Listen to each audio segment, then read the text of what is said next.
Thinks Trump's only building walls at the border or on trade? Think again. Now those walls are going up around America's campuses. On May 22nd, U.S. Homeland Security Secretary Kristi Noem dropped the bombshell on Harvard, the nation's oldest and most prestigious university. Its certification for Student and Exchange Visitor Program, or SEVP, was revoked. That means Harvard can no longer enroll international students, forcing nearly 7,000 of them, over 27% of student body, to transfer to another school or risk losing their legal status in the U.S. Now imagine being one of those students, just months away from earning your PhD, suddenly scrambling to find a new school, a new advisor, and a new visa. For thousands, it's a full-blown derailment of their academic and professional futures. Trump is using us right now as poker chips in a battle between the White House and Harvard, and really I think it's just dehumanizing. So what's behind all this chaos? According to the Department of Homeland Security's official website, Harvard is being held accountable for fostering violence, antisemitism, and pro-terrorist conduct from students on its campus. I think Harvard's a disgrace. I think what they did was a disgrace. They're obviously anti-Semitic. This crackdown didn't come out of nowhere. Since Trump's 2025 return, elite universities have been singled out as centers of woke indoctrination. In February, the Justice Department formed the Task Force on Campus Antisemitism, accusing Harvard, Columbia, and several others of failing to protect Jewish students. Columbia already felt the heat, losing $400 million in federal funding over alleged inaction against harassment, and quickly bowed to pressure from Washington. Then DHS demanded Harvard hand over records of so-called illegal or violent activity by foreign students. When Harvard refused, DHS pulled its certification.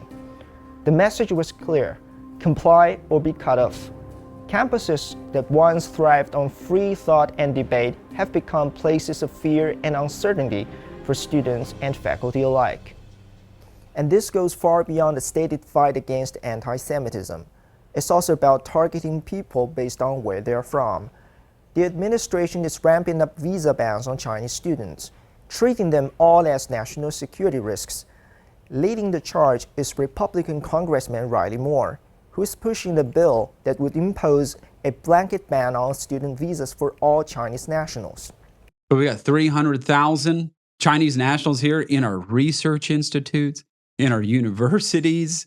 They're out here doing fellowships and internships at some of the industries that are involved in critical national security priorities. States like Ohio are following suit, cutting off research partnership with Chinese universities, slashing funding, and canceling exchange programs, all under the pretense of national security. We tried reaching out to professors and scholars for comment. Most didn't respond. Those who did said no. Even outside the US, many refused to speak publicly. Students fear that criticizing Trump administration could cost them their visas. Scholars are staying silent to protect their careers. But let's be honest, this isn't about keeping America safe, it's about collective punishment. Chinese students, like those at Harvard, aren't being treated as scholars anymore. They're being used as political tools in a larger game to contain China and score points at home. Harvard is pushing back. The university has filed a lawsuit against the Department of Homeland Security, calling the decision unlawful, discriminatory, and a direct threat to its institutional independence. This fight isn't just Harvard's.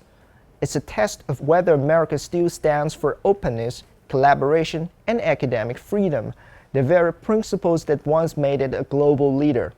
For generations, the U.S. rose to greatness by welcoming the world's brightest minds, fueling innovation and influence on an unmatched scale.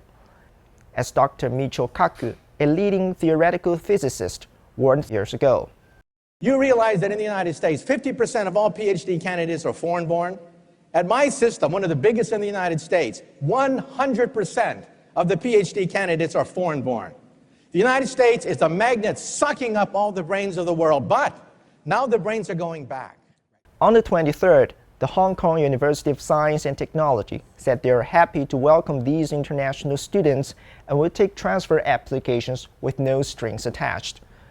Macau's Educational Authority promised to support students caught up in the U.S. decision to revoke Harvard's SEVP certification.